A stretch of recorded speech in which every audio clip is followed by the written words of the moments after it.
மானஸ் பக்கங்கள். Hi friends, இது மாலிகாவின் கேளுங்க கதை கேளுங்க. மானஸ் எழுதிய விழி தாண்டிய கனவே, அத்தியாயம் 31. நீ கீர்த்தனா கிட்ட என்ன சொன்ன, அதை மட்டும் சொல்லு என்ற ஆரா விக்கியிடம் கேட்டாள். நீ கோயிலுக்கு போகிறத பார்த்தேன்னா சரின்னு நானும் உன் பின்னாடியே வந்தேன். அப்போ கீர்த்தனா எதிரில் வந்துக்கிட்டு இருந்தா. அவள் போட்டிருந்தது புது சுடிதார் போல, நல்லா இருந்துச்சு. ஆனால் 2 பக்கம் பின் குத்தி துப்பட்டாவை போட்டிருந்தா. எதுக்கு 2 பக்கம் பின் பண்ணியிருக்க, ஒரு பக்கம் மட்டும் பின் பண்ணி விட்டாதானே நல்லா இருக்கும். எல்லாம் மறைஞ்சிடுச்சு பாரு அப்படின்னு சொல்லிட்டு நான் உன்னை ஃபாலோ பண்ணிட்டு அவசரமாக கோயிலுக்கு வந்துட்டேன். அவன் கூறியதை கேட்டு திகைத்தாள் ஆரா. டீப்பாயின் மேல் இருந்த வார இதழை கொண்டு விக்கியின் முதுகில் அடிக்க தொடங்கினாள். ஏ பாப்பா, எதுக்கு இப்போ அடிக்கிற நீ? அடிப்பதை நிறுத்திவிட்டு அவனை முறைத்தாள். நீ உண்மையிலேயே மக்கா இல்லை மக்கு மாதிரி நடிக்கிறியா? என்ன சொல்கிற நீ? சரி சொல்லு, முதல்ல நீ எதுக்கு துப்பட்டாவை 1 சைடு பின் பண்ண சொன்ன? அது ஒன்றும் இல்லை பாப்பா, அவள் காலர் நெக் வச்சு ஃபுல் ஸ்லீவ்ஸில் சல்வார் போட்டிருந்தாளா. ட்ரெஸ்ஸோட ஒரு பக்கம் காலர் ஷோல்டர் ஸ்லீவ் வரைக்கும் எம்ப்ராய்டரி டிசைன் இருந்துச்சு. 2 பக்கமும் பின் பண்ணி போட்டிருந்ததுனால அந்த டிசைன் எல்லாம் மறைஞ்சிடுச்சு. அது வேற சிந்தட்டிக் கிளாத்தில் இருந்துச்சா, அழகாக ஃப்ளோட்டிங் மாதிரி விட்டு ஒரு பக்கம் மட்டும் பின் பண்ணியிருந்தா நல்லா லுக்காக இருந்திருக்கும், அதனால சொன்னேன். சில நிமிடங்கள் அவன் முகத்தையே பார்த்து கொண்டிருந்தாள் ஆரா. ஏன் பாப்பா அப்படி பார்க்குற?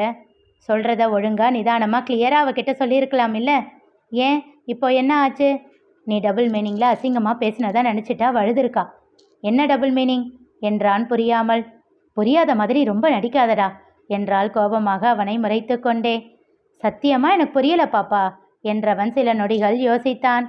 பின் திகைத்தவன், சே, அவள் வெறும் 16 வயசு பொண்ணு, குழந்தை பாப்பா. அவகிட்ட போய் அப்படி பேசுவேனா நான்? அவள் தான் சின்ன பொண்ணு, அறிவில்லை. இந்த விஷயத்துக்கு பஞ்சாயத்து பண்ணிக்கிட்டு இருக்கிற உங்கள் எல்லாருக்கும் கூட அறிவில்லை என்றான். ஏன் சொல்ல மாட்டேன்? பேசுகிறதையெல்லாம் பேசிட்டு. இங்கே பாரு பாப்பா, நான் தப்பாக எதுவும் பேசலை. என் மனசாட்சிக்கு தெரியும், அவ்வளவுதான். நான் மற்றவங்களுக்காக பயப்படணும்னு எந்த அவசியமும் இல்லை. சரி, நீ பயப்பட வேணாம். ஆனால் இனிமேல் பேசும்போது யோசிச்சு பேசு. இதனால் பாதிக்கப்படுறது நீ கிடையாது, அங்கிள் தான். அவரை பற்றி பேசாத, நான் ஏற்கனவே கடுப்பில் இருக்கேன். ஏன், அவர் என்ன பண்ணாரு? ஒருத்தர் வந்து அவர்கிட்ட அவர் பையனை பற்றி தப்பாக சொன்னால், என் பையன் அப்படி கிடையாது அப்படின்னு அடித்து சொல்லுவாரா? அதை விட்டுட்டு என்ன பிடிச்சி அடிக்கிறாரு. என்கிட்ட கோச்சிக்கிட்டு போய் ரூமில் உட்காந்துருக்காரு. எப்படியோ போகட்டும், எனக்கு என்ன வந்தது? என் மேலே நம்பிக்கை இல்லைன்னா அதுக்கு நான் என்ன பண்ண முடியும்? அது அவரோட தப்பு தான் என்று சொல்லிவிட்டு மீண்டும் தொலைக்காட்சியை பார்க்க ஆரம்பித்தான். சபாபதியும் வைத்தீஸ்வரனும் அறையில் இருந்து வெளியில் வந்தார்கள். என்னம்மா, சார் என்ன சொல்கிறாரு என்றார் வைத்தீஸ்வரன். ஏன், தெரிஞ்சா மட்டும் நீ என்ன நம்பவா போற என்றான் அவரை பார்க்காமலேயே. கொழுப்பு கொழுப்பு, உடம்பு பூரா கொழுப்பு மட்டும்தான் இருக்கு பாத்தியா? இவனெல்லாம் அடிக்கக்கூடாது, இழுத்து வச்சு நாக்கு அறுத்தாதான் சரியா வரும்.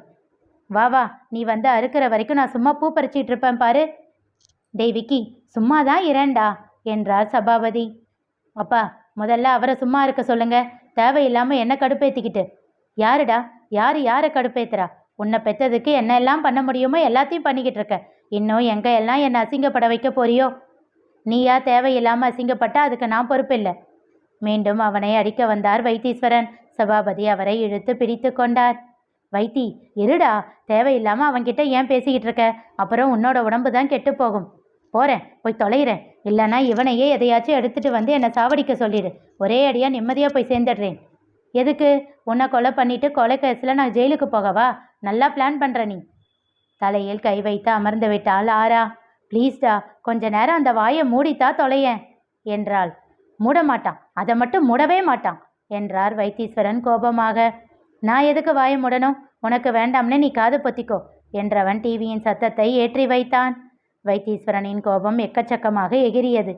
வேகமாக அவரிடம் சென்ற ஆரா, அங்கிள் வாங்க, கொஞ்ச நேரம் ரிலாக்ஸாக வெளியே போயிட்டு வரலாம் என்று அவர் கையை பிடித்து இழுத்து கொண்டு வெளியில் செல்ல முனைந்தாள். பாப்பா இரு, எங்கே அவரை கூட்டிகிட்டு போக போகிற? நைட்டு டிஃபன் டைம் ஆயிடுச்சு. டிஃபன் செஞ்சுட்டாரான்னு கேளு, இல்லைன்னா செஞ்சு வச்சுட்டு போக சொல்லு. வைத்தீஸ்வரன் அவனை முறைத்து விட்டு சமையல் அறைக்கு சென்றார். தலையில் அடித்து கொண்டார் சபாபதி. நீ வாடாமா, இவனும் திருந்த மாட்டான், அவனும் திருந்த மாட்டான். நடுவில் நாம தான் முட்டாளாகிடுவோம். பேசாம வா என்று ஆராவின் கையை பிடித்து இழுத்து கொண்டு சென்று விட்டார்.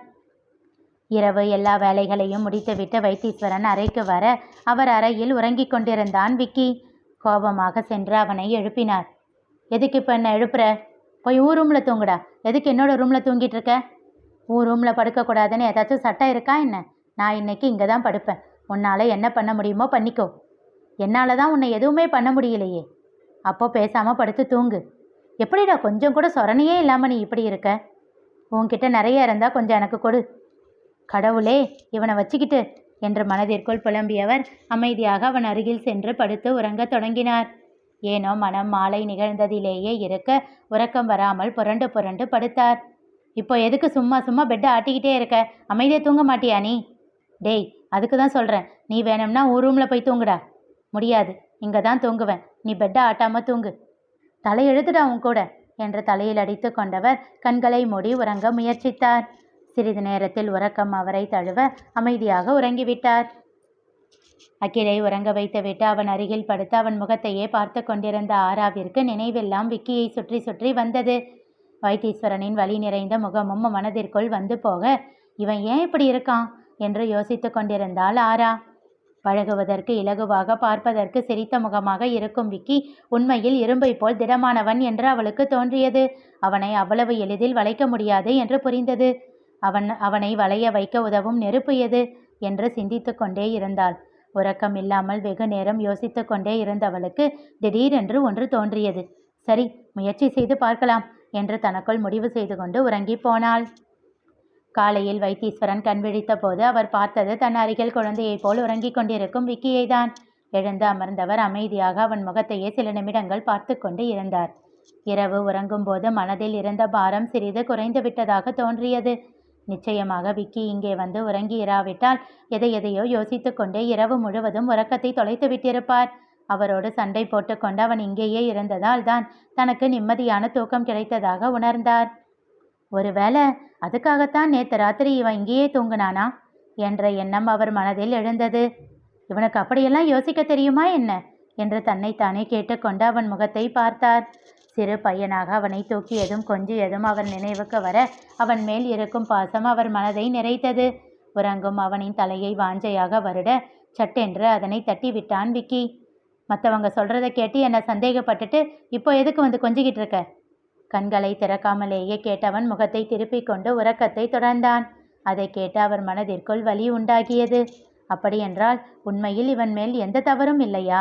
சில நிமிடங்கள் யோசனையோடு அமர்ந்திருந்தவர் பெருமூச்சு ஒன்றை விடுத்தார்.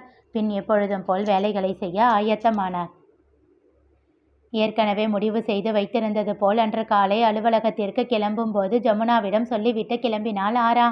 ஆண்டி, இன்னைக்கு கொஞ்சம் வேலை இருக்கு, வர 1 மணி நேரம் லேட் ஆகும்னு நினைக்கிறேன். பரவாயில்லடா, அகிலை நான் பார்த்துக்கிறேன். புன்னகையோடு அவரிடம் விடை பெற்று கொண்டு சென்றாள் ஆரா. மாலை அலுவலகத்தில் இருந்து திரும்பும் பொழுது டிரைவரிடம் ஓர் இடத்தை சொல்லி அங்கே செல்லுமாறு கோரினாள். அந்த கடையின் வாசலில் இறங்கி போர்டை பார்த்தாள். இந்த இடம்தான் அண்ணா, ஒரு 5 நிமிஷத்தில் வந்துடுறேன், நீங்கள் இடம் பார்த்து காரை பார்க் பண்ணிக்கோங்க என்று சொல்லிவிட்டு அந்த கடைக்குள் நுழைந்தாள். ஆரா எங்கே சென்றாள் தெரிந்து கொள்ள தொடர்ந்து கேளுங்க, கதை கேளுங்க. மீண்டும் சந்திப்போம்.